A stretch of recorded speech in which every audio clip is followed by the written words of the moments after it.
Happy Halloween to every single one of you guys. I have never seen all of the Halloween movies until today.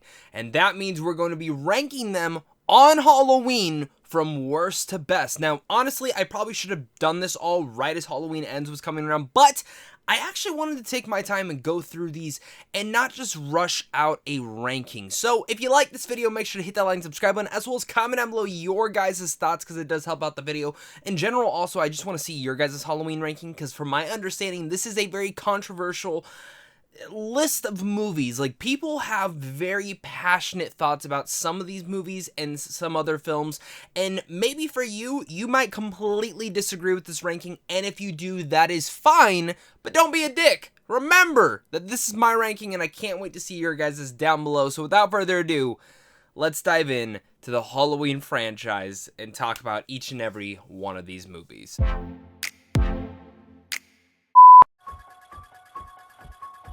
And coming down at my number 13 is Halloween Resurrection. Now, I think a lot of people, this is probably going to be your least favorite as well. It was extremely mine. In fact, it is the first, half star that I've ever given something on Letterboxd. I did not like this movie from the opening scene to the very last. And the thing that's sad about this movie is that this was coming out in the early 2000s slasher era, where there was these kind of exactly the same generic horror movies, which I would go as far to contend was one of the things that actually made me hate horror back in the day. I loved it as a kid, and then once I started seeing more of these movies, I just despised it, and I always put off watching this film because of how bad I had heard it was, and it truly is. It's a disgrace to Laurie Strode's story. So within the opening minutes, you already hate the movie because of the way that it handles everything after the end of H2O, and then once it dives into what Michael wants to do, you think, okay, this could be fun. I have some bad taste in my mouth from that opening scene, but here we go. And then you just have bad moments, like kung fu stuff in here with Busta Rhymes, which should not be a thing.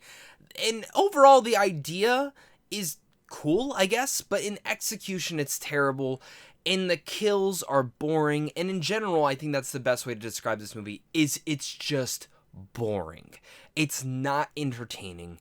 And overall, as I continued to watch this movie, I felt completely frustrated. In reality, this should have been one of those guilty pleasure horror movies, and sadly, it was not. Now, at my number 12, we have Rob Zombie's Halloween remake. Now, this is my first time ever watching the Rob Zombie movies, and it's a lot of the reason I've been putting this one off is because I'm not a huge fan of Rob Zombie films, and I continue to remember why after watching this movie. Within the first 30 minutes, I knew exactly why I had never really watched this. It also reminded me again of why I'm just not a huge Rob Zombie movie fan.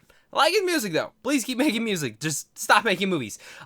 This original Halloween movie that he had made with the remake was clearly very structured differently, and I actually will go as far as say what frustrates me the most about this movie is if it wasn't for the dialogue and some of the execution with the ideas, I think this would actually be a great Halloween remake. The first 30 minutes is really much about Michael's childhood. He's just showing off who this kid is, and while his reasonings are a little bit weird, and I do like more of my Michael Myers to be someone who's just creepy and you don't really know anything about him, I kind of dig what Rob Zombie was going for. But hearing Michael's family, the way they talk to each other, the way that they discuss, the way that the dialogue is just written is just disgusting and gross. And that's exactly how this movie made me feel, was disgusted and grossed. I felt bored from that, and then of course the kills start to happen. I'm like, okay, this is kind of cool, kind of repeating that, and then it jumps in and it shows Michael in this asylum, and Loomis is there, and you think that would be fun, but it's not. It also continues with that gross stuff, and I've not watched the director's cut, or maybe I don't even know what version I watched. I just put on a version. And there's this weird rape scene in there, I don't know. There's a lot of gross stuff in here that just doesn't make me interested or entertained by this movie. And even leading in the last act of this is pretty much the original Halloween, just rushed and more brutal, which some of the kills are good, but other than that, I just found no interest in this one overall. Now we jump into my number 11, which is Halloween: The Curse of Michael Myers, and man, what a boring film this one was. Now, overall, the idea of this one of Michael Myers returning, and of course, this all being about his niece who escaped with a newborn child, and all sorts of things like that, you're like, this could be interesting. Plus, the whole cult introduction, while weird and wacky, I kind of embrace that if they're going to be taking that in. And now I think there's actually a producer's cut of this version, or maybe it's a different version. Now, I've only watched the normal cuts of this, so I do not know or understand any of that. Maybe next year for Halloween, I can jump in and review those. But the thing with this one is this was the end of the Thorn trilogy. And was it interesting at all? No. In fact, I watched it 2 days ago and I already forgot about it. This is another one of those that I watched and I'm like, the kills aren't that great. It's kind of just overall boring. This is one of Paul Rudd's first roles, and overall he's very fine in the movie, which is crazy to say because it's Paul Rudd's sexiest man on earth, or at least at one point he was named that. And again, the movie continues with just frustrations about it. And I really hate how they handle the whole Jamie Lloyd and, again, this newborn child. And just certain introductions that they start to add into there with the Michael Myers introduction. And you watch it and you're just like, this should be 10 times better. And I know it's a slasher film. We shouldn't expect that much. But come on now. Like, it's not even interesting or fun. Now we get into my number 10, which is Rob Zombie's Halloween 2. Now, I from what I understand, a lot of people either really love this movie or hate it. I'm one of the ones that did not like this movie whatsoever, but I still think and I appreciate what he was going for more in this one than his original remake, and that is kind of why it's a little bit up on this list, because this movie it's trash. Again, I like the idea of Michael's mask. I think that's one of the big things that takes it away from me, is just the fact that he only uses it to when he wants to kill, and I think certain elements in there was great. And then, of course, our Laurie Strode in here and what she's dealing with, I thought was unique. Now, again, this is a very controversial Halloween movie from what I've understood and talked with other people, and I know people who love this movie, and I know a lot of people who absolutely despise this movie. And I'm not one of the ones that despise it. I just find the same thing. Rob Zombie's films are not for me. Some of the way that he writes dialogue is not great. And in fact, as I watched this movie, I became utterly frustrated because I found that I just can't get around the way that he writes movies and directs them. And I wish I could, because I think Halloween 2 and even his other Halloween film have some resemblance and some care to them that, if just written better and maybe directed just a tiny bit better, I think the films would actually overall be better. In fact, it's very hand in hand with the original Halloween remake he made, and Halloween 2 kind of being what I would feel for this ranking and like in my feelings. But the reason I put Chris and Michael Myers between these is because I think Halloween 2 at least had some more interesting ideas than that one. At number 9, we have Halloween 5, The Revenge of Michael Myers. Now, I was so excited for this because coming off Halloween 4, which I didn't love, but you'll see later on this list, I was excited because of that ending. I'm like, that is a really cool ending. How are you going to follow this up? And then you follow it up with crap. This movie is boring. And again, that kind of leads me to the thing is, you just completely disrespect the ending that you just had in the previous movie, and you could have made for a very interesting film overall, and you could have still brought back Michael Myers in some capacity, but the problem with it is they never went forward, and it feels like they were scared to go forward with the ending in Halloween 4, and then everything with his niece and all this kind of like, she can kind of feel it, and then you kill off one of the main characters from the fourth one in a very disrespectful way. I watched 5 and just found myself frustrated. I was somewhat entertained though, and I can't deny that at least. But overall, as I watched this, all these movies started to kind of blend together, and 5 was just not that impressive to me. But I will give a shout out. I thought The Mask was 10 times better in this movie than the fourth one, and I loved the shoot scene when she's going down the chute. I thought that was actually very well handled. Now, my number 8 is Halloween 2. This is the original sequel to John Carpenter's original Halloween movie, and to be honest, I had actually never seen this one in full entirety. I had only seen sequences and scenes, so I was kind of excited to kind of jump into this right after the original one, and I just kind of found it boring. Now, what I will say and give credit to where credit is due, I do like that it does feel in the same vein. Like, you could do a great double feature between this and the original Halloween, which was a great film, and I love that you get that kind of same feeling. Like, this feels like Halloween once again, that classic Halloween feel. I love the hospital setting. But when it comes down to certain things, Laurie Strode's just in a hospital bed for a majority of this movie. You also hear my complaint on that on a different one, as well as within it. Michael's fun, and I like the kills. I think that's probably one of the more entertaining aspects, but the movie feels very bare bones, pulled back, and even the twist of like Laurie becoming his sister, it's very shoot in there, and it doesn't feel earned whatsoever. And I just found that the story here is not there at all. The thrills aren't really there either, but this is a fun movie to watch for kills, and I think that's really why it just kind of lands in the middle of my list. My number 7 is Halloween Kills, Where Evil Dies Tonight. Now, I actually went back and forth on where I was going to put this one, because on its highs, I think this movie is awesome. The kills, the brutality, everything with Michael Myers in this movie, I found to be excellent, and I loved it. And in fact, I even liked some of the cast that Haddonfield was rising up to want to stop Michael Myers because of what had happened in the 2018 version. And I was very, very excited to see where this movie would go with that. The big reason that this falls flat for me is there really is no story to this movie. There's zero story, as well as the entire mom mentality scene within the hospital I thought was completely stupid. And overall, I think this movie is written in a totally terrible way.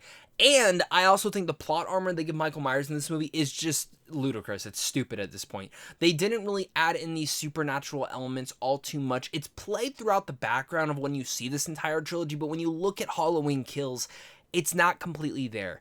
And while I can completely enjoy this movie, just like I can on Halloween 2 from a killing standpoint, and just in general Michael Myers going through and ripping through people, I think that is one of the more fun elements of this movie.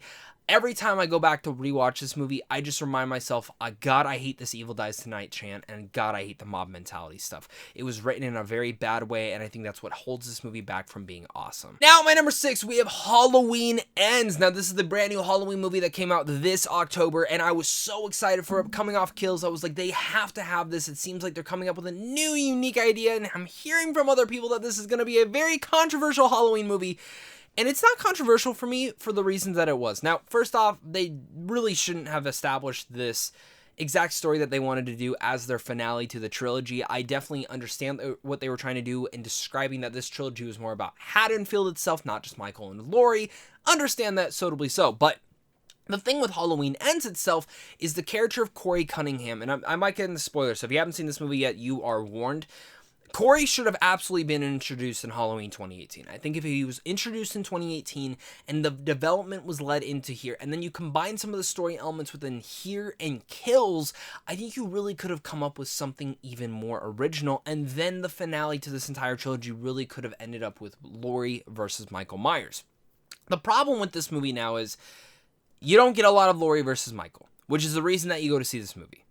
As well as, I actually really think that what they went for in this movie was a fantastic idea. I love the approach to make Halloween an anthology franchise, and I like that Halloween Ends was trying to do that. In fact, that is the reason that this is higher up on my list, even though if you watched my review, I was not high on this movie at all, and I wanted a lot more from this film, and I found big problems, which a lot of it was the writing, the directing, specifically in everything about Corey Cunningham. And even though I really am fascinated by that character and I love the performance, I found myself frustrated by the way that they actually interacted and brought all of that to life. And I think truly deep down that this movie, if handled better from a better script point, and maybe even put this into a more cohesive trilogy idea, I think this movie would really work in execution. But overall, it sadly does not. And I've seen this movie twice at this point, and the second time I still had my frustrations, but I still somewhat enjoy it, and it's higher up on this list because I have to give credit to where credit is due. They went for something different. It didn't completely work. I enjoy some elements of it and am entertained by other parts, but overall I find this movie a little bit boring. Before we get to my top 5, guys, make sure to leave your thoughts down below again, and happy Halloween. Let me know if you guys are dressing up tonight or what you might be doing for fun. I'm wearing my Dry Bones shirt. This is what me and my fiance are going to be wearing tonight, so yeah, let's have some fun. Now at my number 5, we have Halloween 4, The Return of Michael Myers. Now, personally for me, this is the worst mask in all of the Halloween franchises. I hate the mask that they put in here, but overall, this movie has actually grown on me the more and more I think about it. Now, I do think some of it is a little bit bare bones, stripped back, a little bit boring at times, but it actually feels like a Halloween film. And that's something that I was actually quite appreciative about. I think it's a little bit too long, but one of the things I loved about it is, while you don't have Laurie Strode in here, it's all about, the continuation of her saga, her family lineage, and how that goes about.